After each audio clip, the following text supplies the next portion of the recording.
రేపు 29 అమావాస్య చాలా పవర్‌ఫుల్.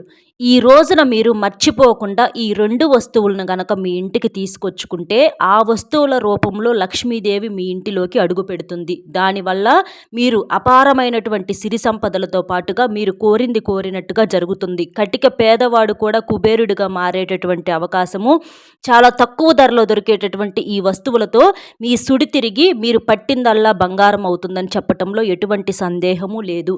వీడియోని మీరు పూర్తిగా చూసినట్లయితే తెలుసుకోవాల్సినటువంటి ఆ ముఖ్యమైనటువంటి వస్తువులతో పాటుగా కొన్ని ముఖ్యమైనటువంటి విషయాలు కూడా మీకు తెలిసేటటువంటి అవకాశం అనేది ఉంటుంది కాబట్టి పూర్తిగా చూడండి. అలాగే మన వీడియో నచ్చితే ఒక చిన్న లైక్ ఇచ్చి సపోర్ట్ చేయాలని కోరుకుంటున్నాను. రేపు అమావాస్య చాలా శక్తివంతమైనటువంటి రోజు. ఎందుకు అనంటే ఈ అమావాస్యకు 2 ప్రత్యేకతలు ఉన్నాయి. ఒకటి సూర్యగ్రహణంతో కూడుకొని వస్తుంది. రెండవది ఏంటంటే ఉగాది ముందు కూడా వస్తుంది కాబట్టి ఈ అమావాస్య చాలా శక్తివంతమైందని చెప్పేసి మనకు పండితులు చెప్పటం అనేది జరిగింది. అంటే ఈ అమావాస్య వల్ల మనకు ఎటువంటి కీడు కానీ దోషాలు కానీ ఏవీ లేవు. దీనివల్ల మనకు మంచి జరగటం తప్ప ఎటువంటి చెడు జరిగేటటువంటి అవకాశాలే లేవు. అంటే మనకు శుభ సూచనలను తీసుకొచ్చేటటువంటి అమావాస్యగా దీన్ని చెప్పుకోవచ్చు. ఈ అమావాస్య వచ్చేటప్పటికి మనకు సాయంత్రం సంధ్యా సమయంలో 6:20 నుంచి 9:50 వరకు ఉంటుందని చెప్పేసి పండితులు చెప్పటం అనేది జరిగింది. కాబట్టి దీనివల్ల ఎటువంటి ఎఫెక్ట్ అనేది కూడా లేదు.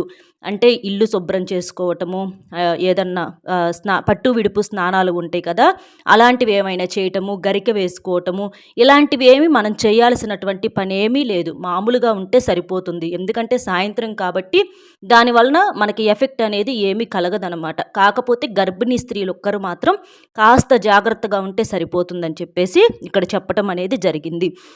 ఈ అమావాస్యను ఫాల్గుణ అమావాస్య అని కూడా అంటారు. అంటే కొత్త అమావాస్యగా భావిస్తారు. ఇంకొక ప్రత్యేకత ఏంటి అంటే శనివారంతో కూడా కూడుకొని వచ్చింది కాబట్టి దీన్ని శని అమావాస్య అని కూడా అంటారు. ఈ అమావాస్య రోజున ఏంటి అనంటే చాలామంది కూడా పితృదేవతలకు తర్పణాలు వదలటము, పిండ ప్రదానం చేయటము, ఇలాంటివి చేయటం వలన వాళ్ళు సంతృప్తి చెంది అంటే వారి ఆత్మకు శాంతి అనేది కలిగి దానివల్ల మన జాతకంలో ఉన్నటువంటి దోషాలు ఇలాంటివన్నీ కూడా పోయి పుణ్యం పురుషార్థం మనకు అంటే పట్టిందల్లా కూడా బంగారం అవ్వటానికి, మన జీవిత పరంగా ఉన్నటువంటి సమస్యలు పోవటానికి చాలా మంచి అనేది జరుగుతుంది. కాబట్టి మీకు అవకాశం కుదిరితే తప్పకుండా మీ పెద్దవాళ్ళకు కూడా అలా చేయండి. అలాగే ఈ అమావాస్య రోజున ఏంటంటే వంటిపూట భోజనం అనేది చాలా మంచిది. ఒక పూట ఉపవాసం ఉండటం వలన అలాగే శివనామ స్మరణ కూడా మీరు చేసుకోవటం వలన ఏంటి అనంటే మీకు చాలా వరకు కూడా కోటి జన్మల పుణ్య ఫలితం అనేది దక్కుతుంది అని చెప్పుకోవచ్చు. అలాగే ఈ రోజున పొరపాటున కూడా తెచ్చుకోకూడని కొన్ని వస్తువులు ఉన్నాయి. అందులో ముఖ్యంగా కూరగాయల్లో వచ్చేటప్పటికి వంకాయలు, గుమ్మడికాయలు ఇలాంటివి తీసుకొచ్చుకోకూడదు. ఇక అంటే కొంతమంది కొత్తగా చెప్పులు తీసుకొచ్చుకోవటం ఇలాంటివి చేస్తూ ఉంటారు. అవి కూడా తెచ్చుకోకూడదు. ఇనుప వస్తువులు కానీ, నూనె, నల్ల మినపప్పు కానీ లేదా మినుములు కానివ్వండి, మిరియాలు, ఆవాలు ఇటువంటివి ఏవి కూడా మీరు ఇంటికి తీసుకొచ్చుకోకూడదు. అలా తీసుకొచ్చుకోవటం వలన ఆ వస్తువులతో పాటు మన ఇంట్లోకి దరిద్రం వచ్చేటటువంటి అవకాశం అనేది ఉంటుంది. కాబట్టి ఈ చిన్న చిన్న నియమాలనేవి పాటించండి. అలాగే ఈ అమావాస్య రోజున మనకు ఎటువంటి దోషాలు, కీడు లేకపోయినా సరే కొన్ని నియమాలు పాటిస్తే మనకు చాలా మంచి జరుగుతుంది. అంటే చిన్నపిల్లల దగ్గర నుంచి పెద్దవారు, ముసలివారు వరకు అందరూ కూడా చక్కగా తలస్నానాలు చేయటం వల్ల ఏదైనా కాస్తో కూస్తో దోషం ఉన్నా కూడా పోతుంది. అలాగే ఆడవాళ్ళు గోర్లు కత్తిరించుకోవటము, జుట్టు కత్తిరించుకోవటము, ఇలాగే మగవాళ్ళు వచ్చేటప్పటికి షేవింగు, గడ్డాలు, క్రాఫ్లు ఇలాంటివి అనేవి చేయకూడదు. మాంసాహారం వండకూడదు, తినకూడదు. నలుపు రంగు బట్టలు ధరించకూడదు. దూర ప్రయాణాలు చేయకుండా ఉంటే మంచిది. దారిన నడిచేటప్పుడు జాగ్రత్తగా చూసుకోవటం మంచిది. ఎందుకంటే చాలామంది దిష్టి తీసేసుకొని వాటిని రోడ్డు మీద పోస్తూ ఉంటారు. కాబట్టి ఇంట్లోకి వచ్చేటప్పుడు మర్చిపోకుండా కాళ్ళు కడుక్కొని రావటం వలన మీకు సమస్యల ప్రభావం అనేది చాలా వరకు కూడా తగ్గుతుంది. ఇంకా చాలామంది ఏంటంటే మేము ఎంత చేసినా కూడా మాకు సంపాదన పరంగా బాగా కలిసి రావటం లేదు, మా జీవితంలో ఏదన్నా దోషాలు ఉన్నాయి, దరిద్రాలు ఉన్నాయి, ఇటువంటివన్నీ పోయి మాకు కూడా అందరితో పాటుగా బాగా కలిసి రావాలి, మేము కూడా సంపాదించుకోవాలి అని చెప్పేసి ఎవరికైనా కోరికలు ఉంటాయి కదండీ. ఎందుకంటే ప్రతి మనిషి కూడా డబ్బు మీదే ఆధారపడి ఉంటారు. అటువంటి డబ్బు అంటే కష్టంతో పాటుగా మనం కష్టం ఒక్కటే చేస్తే సరిపోతుంది అని చెప్పేసేసి చాలామంది అనుకుంటారు. కానీ కోట్లు సంపాదించిన వాళ్ళందరూ ఒక్క కష్టంతోనే కాదు, వారికి కలుసుబాటు అనేది కూడా ఉండటం వలన అంత సంపాదించగలిగారు. అంటే లక్ష్మీదేవి అనుగ్రహం అనేది ముఖ్యం అన్నమాట. కాబట్టి ఆ కలుసుబాటు కోసం ఈ పరిహారాలనేవి తిరుగులేని రిజల్ట్ అనేవి ఇస్తాయి.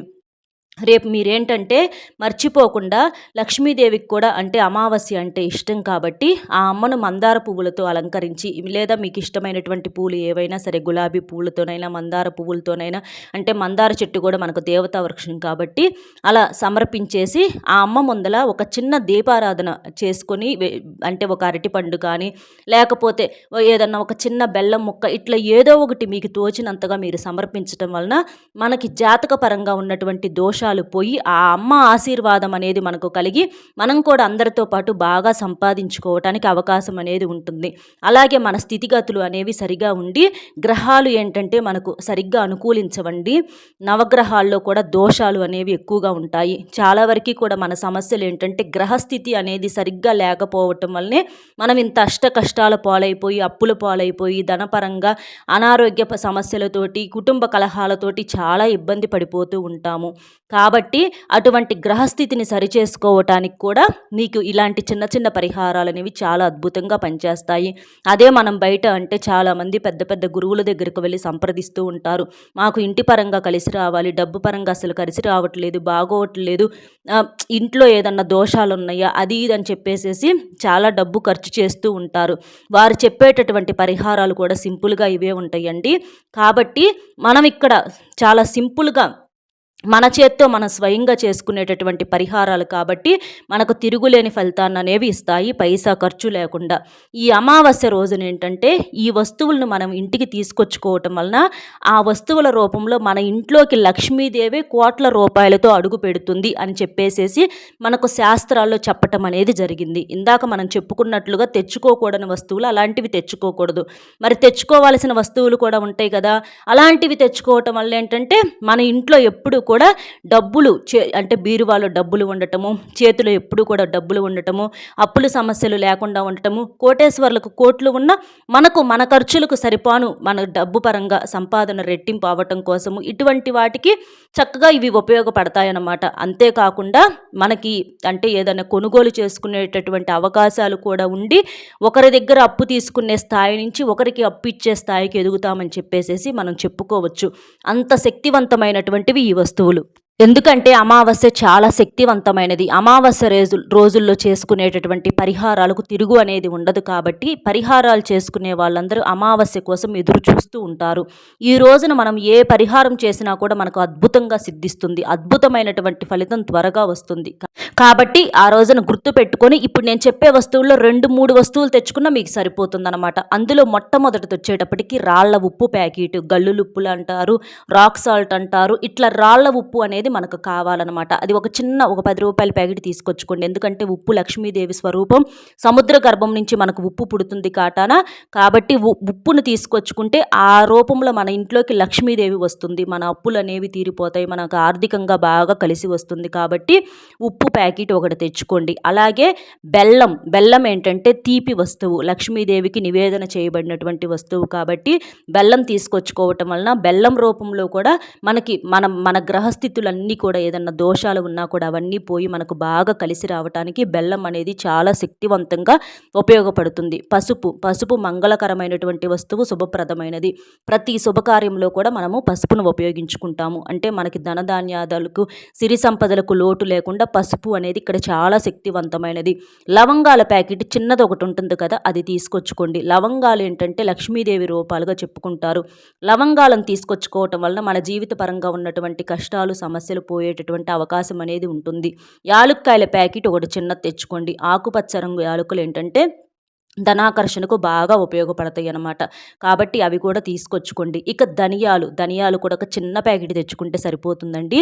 ధనియాలు కూడా ఏంటంటే లక్ష్మీదేవి రూపాలుగా చెప్పుకుంటారు. కాబట్టి ధనియాలను తెచ్చుకోవటం వలన లక్ష్మీదేవి మన ఇంట్లో తిరుగుతూ ఉంటుందని చెప్పేసేసి మనకు పురాణాలు చెప్పటం అనేది జరిగింది. కాబట్టి వీటన్నింటిని తీసుకొచ్చుకొని కాసేపు అంటే మీరు పూజ చేసుకున్న తర్వాత లక్ష్మీదేవికి అక్కడ కాసేపు పెట్టేసేయండి. ఒక పావు గంటో, అరగంటో, ఒక గంటో అలా పెట్టి ఉంచేసేసి తర్వాత తీసేసుకొని మీరు మామూలుగా వాడుకోవచ్చు. ఈ ఉప్పు అవేంటంటే తర్వాత అంటే అమావాస్య రోజు తెచ్చుకొని వాడుకోవచ్చు అనే డౌట్ మీకు వస్తది. దానికి మీరు సందేహం ఏమీ లేదండి. ఈ ఉప్పును మీరు పరిహారాల పరంగా, దిష్టి పరంగా ఇలాంటి వాటికి ఒక రూ. 10 ప్యాకెట్ కాబట్టి ఈజీగా వాడుకోవచ్చు.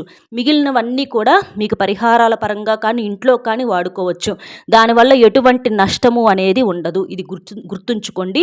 మీరు ఆలోచించవద్దు. ఎందుకంటే ఇవి లక్ష్మీదేవికి ఇష్టమైనటువంటి వస్తువులు, మంగళకరమైనటువంటి వస్తువులు కాబట్టి దానివల్ల నష్టం ఏమీ లేదు. ఇంకా మీకేంటంటే ఈ యాలుక్కాయలు కూడా అక్కడ పెట్టుకుంటారు కదా, ఆ యాలుక్కాయని మీరు ఒకటి పర్సులో కానీ లేదా జేబులో కానీ పెట్టుకున్నట్లయితే మీకు డబ్బుని ఆకర్షించడానికి చాలా శక్తివంతంగా ఉపయోగపడతాయి. ఇంకా మీకేమైనా సందేహంగా ఉంది అని అనుకుంటే పరిహారాలకి దిష్టి పరంగా ఇలా వాడుకోవచ్చు. ఈ ధనియాలు మనం వంటల్లో వేసుకోవచ్చు, పసుపు వేసుకోవచ్చు, ఇట్లా ఏదైనా చేసుకోవచ్చు. దానికి నష్టము, ఇబ్బంది అనేది మాత్రం ఏది ఉండొద్దు. చక్కగా వాడుకోవచ్చు. ఇవన్నీ కాకపోయినా ఇందులో 2 వస్తువులు తెచ్చుకున్నా మీకు సరిపోతుంది. అర్థమైంది కదండి ఏం తెచ్చుకోవాలి ఏంటి అనేది. మన వీడియో నచ్చితే ఒక చిన్న లైక్ ఇచ్చి సపోర్ట్ చేయండి. మీకు ఇంత విలువైనటువంటి సమాచారాన్ని తెలియజేసినందుకు. అలాగే మా కష్టానికి ఒక్క లైక్ ఇవ్వటం వలన మాకు మోటివేషన్గా ఉంటుంది. మీకు తెలిసిన మిత్రులు కూడా షేర్ చేయండి. మొట్టమొదటిసారిగా మన ఛానల్ని చూస్తున్నట్లయితే సబ్స్క్రైబ్ చేసుకొని సపోర్ట్ చేయండి. ఒక్క లైక్ ఇవ్వటం మాత్రం మర్చిపోవద్దు.